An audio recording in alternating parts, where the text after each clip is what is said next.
Silakan Bang Takdir, atau mungkin mau menjelaskan ya dari kacamata Islam. Ya jadi begini. Oke, sebelum saya beri, Bang, kami menganggap Tuhan kami benar karena memang ada ayatnya ya. Ada ayatnya di Al-Anbiya 106-107, ada ayatnya di tahap 14 ya, surat tahap 14. Kurang lebih bunyinya begini ya. Bismillahirrahmanirrahim. Innani anallahu la ilaha illana fa'budni wa aqimi salata li zikri. Kurang lebih bunyinya begitu. Jadi kami membenarkan Allah, kami menjelaskan eksistensinya bahwa tidak ada Tuhan selain Dia. Maka sembahlah Dia. Itu kan begitu. Jadi dalam tahap 14 dikatakan firman Tuhan, aku ini Allah, tiada Tuhan selain aku, maka sembahlah aku dan dirikanlah sholat untuk mengingat aku. Sementara dalam Al-Anbiya 106-107 ini berbicara tentang Al-Quran dan Rasulullah, di mana dikatakan firman Tuhan Bismillahirrahmanirrahim, inna fi hasala balaga liqaumin abidin wa ma arsalnaka illa rahmatan lil alamin. Jadi Al-Quran itu sebenarnya petunjuk yang lengkap bagi orang-orang ya yang menyembah Allah, dan kami tidak mengutus engkau Muhammad kecuali untuk menjadi rahmat bagi sekalian alam. Jadi kami merasa Tuhan kami benar. Kenapa? Karena Tuhan kami itu adalah Tuhan yang diajarkan oleh para nabi, mulai dari Abraham, Musa, di mana mereka semua menuhankan Allah sebagai Tuhannya, dan jelas dalam histori sejarah. Nah, begitu mungkin Bang. Silakan Bang Jeki, mungkin mau dilanjut, silakan. Ya baik, saya akan lanjutkan ya. Jadi mungkin saya akan melakukan counter terhadap host ya. Bisa tidak saya melakukan counter? Host?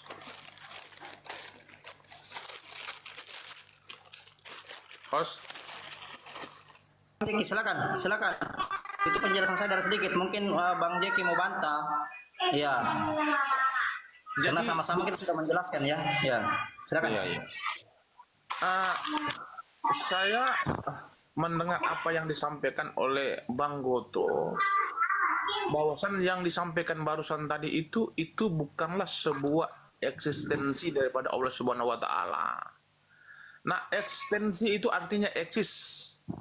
Eksis itu menunjukkan kemahakuasaannya kepada manusia secara langsung, supaya manusia tersebut yakin tentang keberadaannya dan yakin terhadap apa yang disampaikan para nabi kepadanya. Saya memberikan salah satu contoh di dalam Alkitab ya. Yesus itu menyampaikan kepada murid-muridnya, mengatakan begini, bahwasan segala firman yang telah kau sampaikan kepadaku telah kau sampaikan kepada mereka. Yesus mengklaim dirinya bahwasan dia telah menerima firman dari Tuhan, artinya dia telah berkomunikasi dengan Tuhan secara langsung. Tetapi ketika kita melihat ayat-ayat yang tertulis ataupun yang didokumentasikan oleh para rasul di dalam kitab-kitab mereka, saya tidak pernah menemukan Yesus itu berbicara dengan Tuhan secara langsung. Lalu apakah murid-murid Yesus akan percaya tentang apa yang disampaikan Yesus kepada mereka, bahwasan dia telah menerima firman dari Tuhan? Bagaimana cara supaya murid-muridnya ini yakin terhadap apa yang disampaikan oleh Yesus? Maka Tuhan memiliki cara membuat murid-murid Yesus itu percaya terhadap Yesus. Bagaimana caranya? Tuhan harus bereksistensi untuk kali ini. Apa yang harus dia lakukan? Ketika Yesus mengajak murid-muridnya untuk naik ke atas gunung untuk berdoa, yaitu Yohanes, Petrus, dan Yakobus, ketika mereka berdoa, tiba-tiba suara Tuhan dari langit dan berbicara langsung kepada murid-murid Yesus dengan berkata, inilah anakku yang kukasihi, hanya kepadanya lah aku berkenan, dengarkanlah dia. Nah, inilah salah satu bentuk eksistensi Tuhan kepada manusia, supaya apa yang disampaikan oleh para nabi itu supaya dapat dipercaya. Tetapi jika Tuhan tidak bisa menunjukkan eksistensi. Assalamualaikum warahmatullahi wabarakatuh. Waalaikumsalam. Bang Jeki, apa yang Bang Jeki sebutkan itu adalah firman Allah ya, langsung kepada Rasulnya atau kepada Isa. Sama. Jadi begini, baik Isa dan Rasulullah Muhammad SAW itu semua menerima wahyu secara auditori, lewat pendengaran ya, lalu karbungan. Jadi kalau abang menjelaskan ayat tadi tidak menjelaskan eksistensi, padahal jelas sekali. Jelas sekali itu adalah ayat eksistensi sebagai seorang yang harus disembah, sebagai sosok atau sebagai satu entitas yang harus disembah. di mana dikatakan bahwa aku ini Allah, tiada Tuhan selain aku. Kan begitu. Itu sudah jelas eksistensinya di situ. Tiada Tuhan selain aku. Itulah ajaran tauhid yang diajarkan oleh para nabi. Kalau yang abang bawakan itu kan apa perkataan Allah ya. Ya. Perkataan Allah ketika Yesus dibaptis Yohanes kan. Itu Bang Jeki ya. Inilah anak yang kukasihi ya. Kepadanya aku berkenan. Kan begitu. Terdengar saudara langit itu. Sekarang abang bilang eksistensi apa eksistensi yang dijelaskan di sini? Eksistensi Allah atau eksistensi Yesus? Kan begitu Bang Dokter Jeki ya. Jangan separuh-separuh Bang. Saya akan lanjutkan ya. Jadi saya tidak berbicara tentang pembaptisan di Sungai Yordan, tetapi saya menceritakan sebuah peristiwa ketika Yesus naik ke atas gunung untuk berdoa, dia membawa 3 orang muridnya. Nah, di situ Tuhan melakukan eksistensinya terhadap murid-murid Yesus, menunjukkan kemahakuasaannya dengan cara apa? Dengan cara berbicara langsung kepada mereka, dan mereka mendengarkan perkataan Tuhan bahwasan inilah anakku yang kukasihi, hanya kepadanya lah aku berkenan, jadi harus dengarkanlah dia. Jadi ketika Tuhan sudah meyakinkan kepada murid-murid Yesus untuk mendengar itu Bang. Bang, ayatnya coba ulang ayatnya di mana tuh? Oke, baik, saya ambil ayatnya dulu ya, maaf ya, mungkin kalau saya berbicara tidak bohong. Tetapi saya pastikan ayatnya. Ya, salah sedikit nih Abang. Bentar, Bang Goto kalau tidak sanggup, mungkin Pak Akal Sehat ini sanggup. Jadi kalau Bang Goto tidak sanggup, biarkan Pak Akal Sehat. Beliau ini memiliki ilmu kok. Bang Jeki, tadi saya narasi dari Al-Qur'an itu ada ayatnya, tahap 14, Al-Anbiya 106 107. Sekarang Abang narasi tak ada ayatnya. Coba Abang. Iya, bentar, saya ke toilet bentar ya. Soalnya Ya. ini. Bentar. Gitu loh. Ngapain di toilet? Orang minta dalil bang, bukan minta itu. Orang minta dalil kok ke toilet. Abang. Bang Goto, tadi Meme ini tidak percaya Allah katanya, tapi dia bilang anak. Nah, Allah anak Yesus. Bagaimana Meme ini narasi ke sana kemari? Itu Itu mah saya hanya katakan. akal-akalan. Jadi ini Dia tambahan katakan di dari situ saya ya, hanya dia sedikit. katakan bahwa di gunung itu firman Tuhan kepada Yesus bahwa inilah anak yang kukasihi kepadanya aku berkenan. Setahu saya ayat itu adalah firman ketika Yesus dibaptis. Iya, nggak Oleh nyambung Yohanes. sekali. Nggak nyambung nih. Nggak nyambung. Ya, Dokter Jeki. Tuhan itu bukan hanya eksistensi yang dilihat, tapi fit and proper trace-nya memenuhi nggak persyaratan jadi Tuhan itu, atau yang dikatakan Tuhan itu bukan hanya eksistensinya saja gitu. Sedangkan eksistensi itu ini tergantung kepada ruang dan waktu. Tapi bang bener, Bang Goto kejar ayatnya. Di mana Tuhan Iya, berkata kepada betul, murid Yesus? Betul. Sok, biar ayatnya keluar. Oke, saya mute dulu ya. Kejar aja Bang Goto. Di mana Tuhan Ya, berkata saya langsung kejar kepada murid makanya. Yesus? Takutnya Bang Dokter Jeki ini kurang paham Bibelnya. Saya kejar. Iya. Jangan gunakan ilmu Semua lain yang ya, dia jangan ya. Semua yang dia katakan pun Nabi Muhammad juga merasakan itu kan Bang ya. Maksudnya kayak tadi yang dapat firman lah. Nabi Muhammad kan juga dapat firman. Maksudnya Meme ini ditanya mana ayatnya, mau kencing katanya, kan aneh. Coba lu sampaikan Ayatnya di WC disimpan kitabnya bang. Ya, itulah saya katakan. Abang berbicara dengan orang yang paham sekali dengan Bible ya. Bukan itu apa. Jadi abang tolong jangan mengarang-arang. Dia mau kemana Pak Bu? Mbak Wina Sution, selamat sore Mbak. Assalamualaikum warahmatullahi wabarakatuh. Salam. Tadi sudah salam tuh Bang. Waalaikumsalam. Iya, Bang Mastos ya. Bang Mastos, selamat sore Bang. Selamat bergabung. Selamat sore, assalamualaikum warahmatullahi wabarakatuh. Bang Mastos, selamat sore Bang. Siap. Bang Selamat Mastos. sore, assalamualaikum warahmatullahi wabarakatuh. Waalaikumsalam. Ini ngomong siapa nih, Bang Mastos ya? Ya, Oh ya, waalaikumsalam warahmatullahi wabarakatuh. Ya. Ya, silakan Bang, mana nih Bang Dokter Jeki? Mana ayatnya nih? Lama-kelamaan di toilet. Oke, saya bacakan ayatnya ya, saya bacakan ya. Ya. Jadi peristiwa ketika Yesus itu mengajak murid-muridnya untuk naik ke atas gunung. Ya. Itu Untuk pasal berapa, berdoa. Mas? Surat apa? Pasal berapa? Ayat berapa? Silakan. Ya, abang yang penting sabar aja karena berdialog dengan seorang profesor ataupun doktor itu memang abang agak sedikit. Aduh, mulai. Lanjutkan ya. Ya, silakan. Dah, Meme, sebelum sampean lanjut, saya mau nanya, Yesus itu berdoa sama siapa? Katanya Iya, kamu iya, iya. anggap Nanti, tadi. Kejar dulu kita Pak, akan ayatnya maparkan mana? itu. Yesus berkata kepada ketiga murid-murid Tuhannya Yesus berkata kepada ketiga murid Yesus. Itu dulu yang kita mau tahu. Ada nggak ayatnya? Iya, Coba iya. silakan. Jadi jadi di Markus 9 ya, kalau teman-teman ingin melihat secara detail bisa Markus 9 dibacakan. ayat. Ya. Bisa dibacakan dari 5 sampai 10 atau 5 sampai 12 terserah lah. Bang, jadi yang saya mau Jadi saya kejar bacakan aja di sini ya.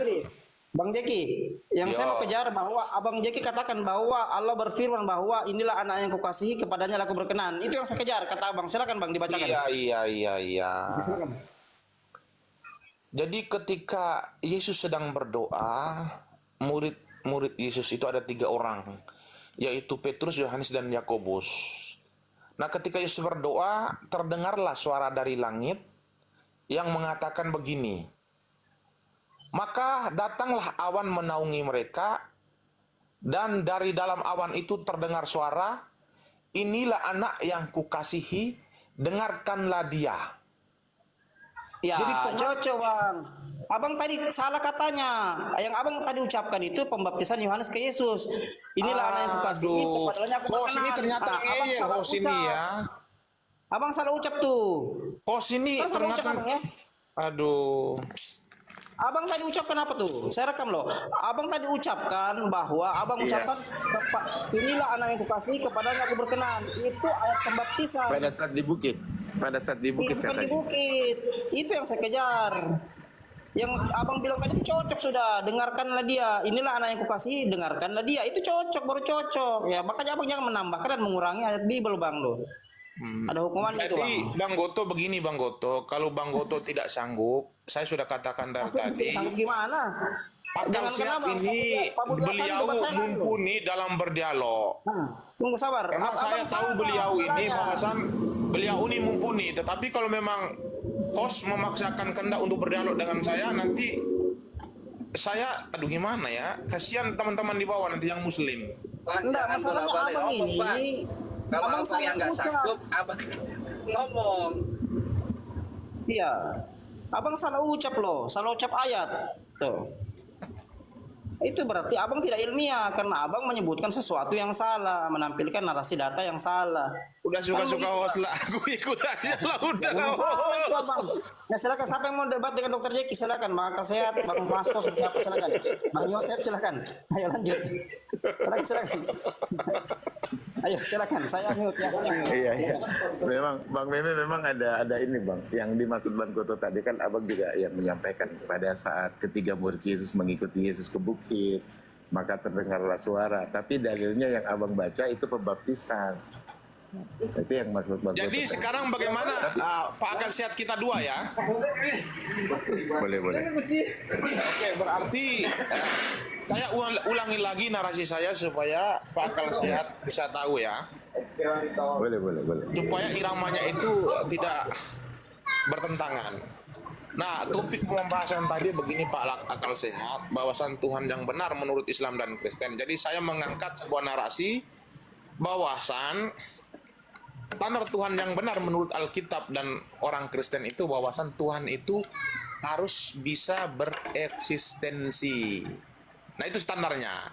Nah, bagaimana cara Tuhan bereksistensi? Kenapa Tuhan harus bereksistensi? Apa alasannya? Alasannya tadi sudah saya katakan tadi, ketika Yesus dalam khotbahnya, dalam pengajarannya, dia mengatakan kepada murid-muridnya bahwasan segala firman yang telah kau berikan kepadaku telah kau segala firman yang telah kau sampaikan kepadaku telah kau sampaikan kepada mereka. Nah, padahal kalau kita lihat ayat-ayat yang tertulis di dalam Perjanjian Baru, khususnya 4 Injil kanonik itu kan kita tidak pernah menemukan ada sebuah historikal Yesus itu pernah berbicara dengan Tuhan secara langsung. Lalu bagaimana cara meyakinkan bagaimana cara meyakinkan kepada murid-murid Yesus bahwa Yesus itu berbicara tidak bohong. Nah, maka itu Tuhan harus bisa bereksistensi. Supaya apa bereksistensi? Supaya dia berbicara langsung, supaya menguatkan hati murid-muridnya bahwasan apa yang disampaikan oleh para nabi terhadap kalian itu mereka tidak berbohong.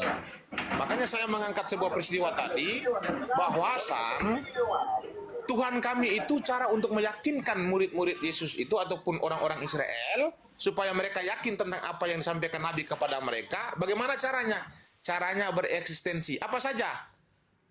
Pertama sudah saya katakan tadi, Yesus itu membawa murid-muridnya ke atas gunung untuk berdoa 3 orang. Ketika mereka berdoa, suara Tuhan dari awan dan berbicara dengan murid-muridnya, dan mereka 3 mendengarkan secara langsung. Lalu suara itu berkata, inilah anakku yang kukasihi, dengarkanlah dia. Nah, inilah salah satu bentuk eksistensi Tuhan kepada murid-murid ataupun manusia, supaya memberikan yakin terhadap mereka bahwasan apa yang disampaikan Yesus ataupun para nabi itu harus dipercaya. Karena saya sendiri yang sedang berbicara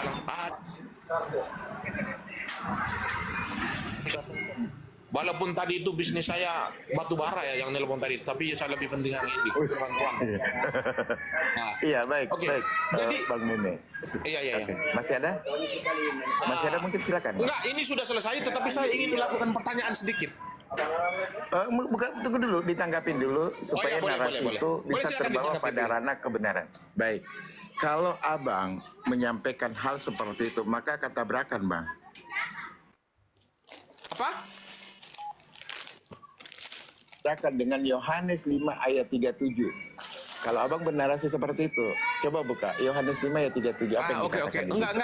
Enggak perlu buka Pak Akal Sehat. Pak Akal Sehat kan tahu saya ini kan profesor, ngapain harus ada Oke, dokter oke. kan, ngapain buka-buka kan. Iya, baik. Kita belajar sama-sama. Di dalam Jadi- Yohanes 5 ayat 37 di situ dikatakan, jangankan rupanya suaranya pun kamu tidak dengar. Jadi bagaimana mungkin narasi yang Bang Meme bawa ini bisa kami percaya? Di satu sisi Anda bernarasi membantah ayat Anda sendiri. Nah kan jadi timbul ketimpangan dalam diri kami. Siapa yang benar nih? Meme yang ngomong atau kitab yang berbicara? Silakan Bang ditanggapi. Oke, Simpel saya aja akan kalau tanggap aku. ya. Saya mau mengatakan begini, Yohanes 5:37 itu jangan lupa di 38-nya, karena memang dari 37 itu koma, titiknya sampai di 38. Jadi teman-teman dalam berdialog itu harus bisa lihat di dalam Alkitab itu ada titik komanya. Jadi supaya teman-teman mengerti dengan narasinya ya. Nah sekarang saya akan jelaskan begini ya. Ketika Yesus mengatakan di dalam Yohanes 5:37 bahwasan jangankan rupanya suaranya pun tidak kamu dengar, berarti ketika saya membacakan sebuah narasi tadi tentang peristiwa Yesus naik ke atas gunung untuk berdoa lalu suara Tuhan berbicara dengan murid-muridnya, berarti di situ akan gagal. Benar ya Pak? Itu yang Bapak maksud ya? Pak Akal Sehat, jangan keluar. Iya, bukan keluar. Aku dengerin semua. Iya, berarti itu berarti ya, yang maksudnya dimaksud oleh seperti Pak itu. Akal Sehat Oke. berarti tidak mungkin murid-murid Yesus itu mendengarkan suara Tuhan, sedangkan Yesus sendiri mengatakan suara Tuhan tidak bisa didengar. Ini yang Bapak Iya, maksud betul. ya? Oke, silakan jawab. Betul. Silakan jawab. Saya suka dengan Pak Akal Sehat ini, memang benar-benar ingin belajar nih.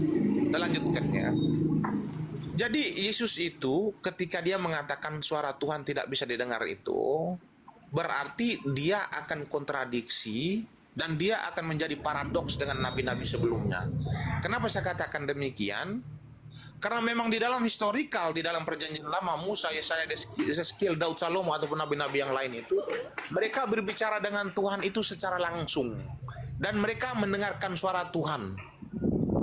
Lalu Yesus kok berani mengatakan suara Tuhan tidak bisa didengar? Artinya dia akan berlawanan dengan para nabi. Ternyata Yesus itu tidak berlawanan dengan para nabi. Yesus mengatakan begini, jangankan rupanya suaranya pun tidak kamu dengar, jikalau kamu tidak percaya kepada Dia yang diutusnya. Dia ini berbicara tentang siapa? Dia ini berbicara tentang Yesus yang sedang berada di situ bersama-sama dengan murid-muridnya. Nya ini siapa? Nya ini tertuju kepada Tuhan. Jadi Yesus menegaskan, jikalau kamu tidak percaya bahwa aku adalah utusan Tuhan, maka jangankan rupanya suara Tuhan pun tidak akan kamu dengar. Itu janji Yesus. Berarti Yesus utusan Bang, bukan Tuhan. Itu Yesus yang Yesus berkata itu dia utusan. utusan. sekaligus Tuhan. Nah, kalau berkaitan tentang Yesus atau dengar, sabar dulu. Berkaitan tentang Yesus utusan ataupun Tuhan nanti kita akan bahas, tetapi kita fokus dulu tentang Tuhan yang benar dulu. Nah, coba abang buka dulu begini. Sebelum lanjut bang, abang buka dulu Yohanes 13 ayat 16. Coba abang buka baca keras-keras bang. Karena Yesus begitu utusan besar, Tuhan. saya ini profesor, jadi nggak usah ditanya tentang ayat itu. Bukan Yohanes 3 ayat 16, Yohanes 13 16. Yohanes berapa? Yohanes 13 16 coba. Oke, Yohanes 13 16, coba dibacakan. Ya, abang yang baca, abang yang punya Bible. Atau lanjut aja sama bang terus ya. Saya ketawa aja nanti dokter Aku Jekin. pikir kau udah buka di laptopmu, udah standby, rupanya hanya sekedar gimana? Coba Silakan bang biarkan Akasya. siap dulu lah, biar kurukia dulu bapak ini dulu. Baik. Ya, jadi gini.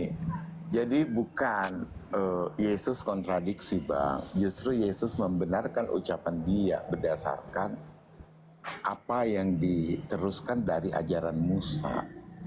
Di dalam Keluaran 33 ayat 20 jelas juga dikatakan hal yang sama. Tidak ada satu orang pun yang bisa melihat YHWH, yang melihat akan hancur. Di dalam Al-Quran juga seperti itu. Jadi 3 rujukan dari perkataan tentang tidak satu orang pun bisa melihat Tuhan itu nyata. Sedangkan abang mengatakan kontradiksi bahwa ada Tuhan dulu pernah ketemu dengan Nabi. Siapa? Coba baca ayat itu. Di balik tabir itu maka turunlah malaikat berbicara kepada Abraham. Di balik tabir. Bukan Tuhan sendiri yang berbicara. Jadi saya pikir gini, Bang Meme ya. Narasi yang dibangun Yesus itu tidak kontradiktif. Karena kita tahu sendiri Yesus datang melanjutkan ajaran Musa.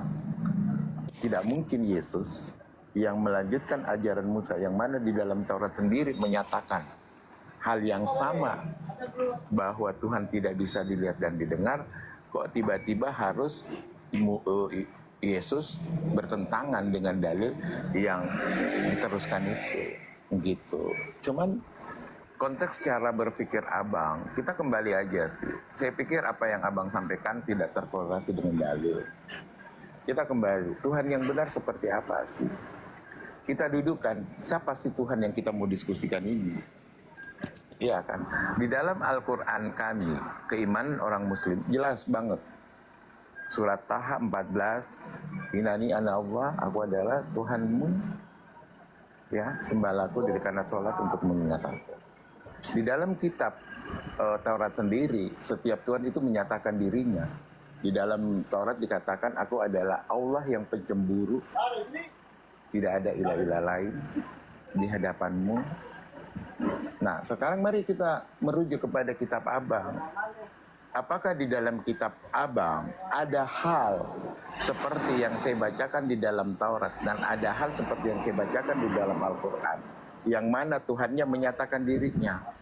Saya pikir tentang narasi yang tadi tidak usah kita lanjutkan, kita skip aja. Kita balik pada tema, Tuhan mana yang benar? Nah, kita kembali dulu. Tuhan yang benar itu adalah Tuhan yang mampu menyatakan keekstensian dia terhadap makhluknya. Taurat, Al-Quran menyatakan hal yang sama. Saya coba minta kepada Bang Meme untuk mencari dalil yang sama seperti apa yang dikatakan Taurat dan apa yang dikatakan di dalam Al-Quran, untuk menyamakan persepsi bahwa Tuhan itu benar-benar seperti apa yang tertulis di dalam kitab Taurat, kitab Injil dan kitab Bible dan Al-Quran. Gitu loh Bang. Silakan Bang ditanggapin. Iya, jadi saya tanggapi dulu ya. Saya sudah katakan tadi bahwasan Yesus tidak pernah kontradiksi dengan para nabi. Yesus mengatakan, jangankan rupanya suaranya pun tidak kamu dengar, jikalau kamu yang ada di depan saya ini tidak percaya bahwasan aku adalah utusan darinya. Berarti ya ada lawan kata di situ. Berarti kalau kamu percaya aku adalah utusannya, maka sebaliknya kamu akan bisa mendengar suara Tuhan dan bisa melihat Tuhan. Ini janji Yesus. Jadi ketika ada orang Muslim mengatakan Tuhannya yang ada di dalam Alkitab itu sama dengan di dalam Al-Quran, suaranya tidak bisa didengar. Saya mengatakan, saudara-saudaraku, berhentilah untuk menyamakan berkaitan tentang itu. Alkitab memastikan Tuhan kami berbicara langsung dengan para nabinya. Jadi saya mengingatkan saya ketika ada sebuah peristiwa Rasul Rasul ini Rasul Paulus. Rasul Paulus itu dalam khotbahnya kepada bangsa-bangsa lain, dia berkhotbah berkata begini. Pada zaman dulu, zamannya nenek moyang kita, Tuhan berbicara dengan mereka menggunakan berbagai macam cara. Kalau sudah dikatakan Tuhan berbicara dengan nenek moyang kita menggunakan berbagai macam cara, artinya dia tidak hanya menggunakan satu cara saja, yaitu mengutus malaikat, tetapi dia harus menggunakan cara-cara yang lain. Cara apa yang dia gunakan? Cara yang lain adalah dia bisa mengutus suaranya ke bumi untuk berbicara dengan nabi-nabinya. Jadi Tuhan itu bisa berkomunikasi dengan nabi-nabi secara langsung dan juga bisa mengutus malaikatnya untuk menyampaikan firman-Nya kepada mereka. Makanya Rasul Paulus mengatakan Tuhan itu berbicara dengan nenek moyang kita itu dia menggunakan berbagai macam cara. Nah, itu berkaitan tentang suara Tuhan bisa didengar atau tidak. Jadi saya akan kembalikan kepada topik yang benar sesuai dengan apa yang kita dialogkan, bahwasan Tuhan yang benar itu seperti apa dan kriterianya seperti apa. Saya sudah mengatakan tadi bahwasan Tuhan yang benar di dalam Alkitab dan orang Kristen, kunci utama harus bisa bereksistensi. Tetapi jikalau Tuhan tidak bisa bereksistensi secara langsung kepada manusia, saya ingin mengatakan kepada saudara-saudara sekalian yang ada di bawah bahwasan Tuhan yang seperti itu tinggalkanlah. Apa alasannya? Karena Tuhan yang seperti itu sudah dipastikan Tuhan hasil imajinasi daripada manusia. Tetapi, Bapak udah nggak sabaran. Padahal belum habis loh. Ya, ini sudah lewat 2 menit masalahnya. Jadi ya, Bang, maaf, oke, silakan. Oh iya, oke lah. saya tadi sudah menjelaskan bahwa Islam itu Tuhannya itu Bang, Tuhannya Awas mulai lagi sini. Tuh. Jadi surat 14 Al-Anbiya 167 ayat kursi itu sudah menjelaskan eksistensinya sebagai seorang Tuhan gitu loh Bang. Gimana sih? Iya, jadi Bang Meme tunjukkan aja deh. Bang Meme mengatakan Tuhan harus bisa bereksistensi di dalam kitab Abang. Tunjukkan eksistensi Tuhan Abang terhadap malaikatnya, siapa yang pernah ketemu dan berbicara langsung. Ingat, saya butuh data yang ada tercatat, ya, bukan pendapat pribadi. Silakan Bang, tunjukkan seperti apa yang Abang sampaikan tadi. Iya. Silakan. Eksistensi Tuhan kami sudah saya katakan tadi ketika di zaman Yesus itu Tuhan itu bereksistensi berbicara langsung kepada murid-murid Yesus di dalam Markus 9 tadi bahwasanlah ini anakku yang kukasihi dengarkanlah dia. Itu adalah salah satu bentuk menguatkan hati murid-murid Yesus supaya hati-hati murid Yesus percaya kepada apa yang dikatakan Yesus kepada mereka, supaya mereka senantiasa percaya kepada Yesus untuk selama-lamanya. Segala firman yang telah kau sampaikan kepadaku telah kau sampaikan kepada mereka supaya itu tidak bohong. Itu adalah salah satu bentuk eksistensi Tuhan kepada murid-murid Yesus supaya mereka yang memiliki akal ini yakin terhadap apa yang disampaikan Yesus kepada mereka, bahwasan benar Yesus ini berbicara tidak bohong karena Tuhan sendiri sudah berbicara langsung kepada kami bahwasan kami harus percaya tentang apa yang disampaikan oleh Yesus. Ini adalah salah satu bentuk eksistensi Tuhan yang paling pertama. Yang kedua Bapak dengar ya. Sekip dulu Bang Sekip. Yang kami maksud itu kan Abang membawa narasi bahwa Tuhan yang benar itu adalah Tuhan yang mampu eksistensi, menyatakan dirinya atau berbicara langsung kepada nabi-nabinya. Abang jangan berbicara mewakili perwakilan terhadap Yesus itu, bahwa Yesus ini sama dengan itu tidak tepat dengan bahasa Abang yang pertama. Saya hanya minta, dan Bang Getio juga dari tadi sih minta. Di mana sih ayatnya? Tuhan langsung loh, jangan melalui perantaran Yesus. Kan itu narasi yang kamu bawa, bahwa Tuhan yang benar adalah mampu bereksistensi dia terhadap nabi-nabi. Nah, di mana itu tercatat? Jangan melalui Yesus. Silakan. Baik, kita akan tunjukkan secara langsung ya. Saya sudah mengatakan tadi itu adalah sebuah eksistensi Tuhan menunjukkan kebesarannya kepada manusia secara langsung tadi itu saya sudah tunjukkan, tetapi Bapak tidak menerima. Oke, saya akan alihkan kepada ayat. Yang tadi yang mana yang saya tidak terima? Tentang pembaptisan, kita bisa uji kalau itu nggak apa-apa. Itu bukan pembaptisan Pak, itu peristiwa Yesus membawa. Aduh, Pak akal sehat ini udah sama kayak macam Bang Goto ini.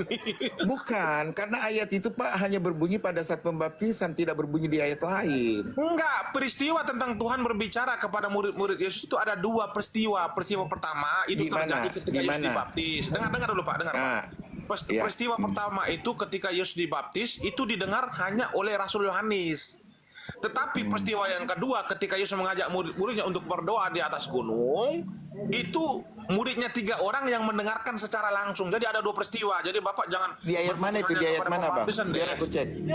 Di ayat mana, Bang? Biar aku cek. Aduh, Pak. Bukalah Markus 9 ayat 7. Kalau Bapak mau lihat lebih jelas lagi, buka Markus 9 ayat 5 sampai 7. Saya tunggu deh Bapak. Silakanlah. Makanya aku mau bilang sama kawan-kawan, kalau tidak sanggup jangan hadapi saya. Bilang aja udah. Mantap Dokter Jeki. Nah, jadi begini Bang Dokter Jeki ya, karena room saya room ilmiah, tidak mengedepankan doktrin atau dogma, tapi semua harus terbukti secara ilmiah. Jadi kalau Abang Jeki salah ngomong di sini, netizen sudah tahu. Oh, Bang Jeki itu berbicara tidak sesuai dengan fakta dan data, kan begitu. Jadi Bang Jeki, biarkan dulu Bang Akal Sehat mencari, nanti setelah itu kita kaji ya. Kita tunggu aja ya. Ya,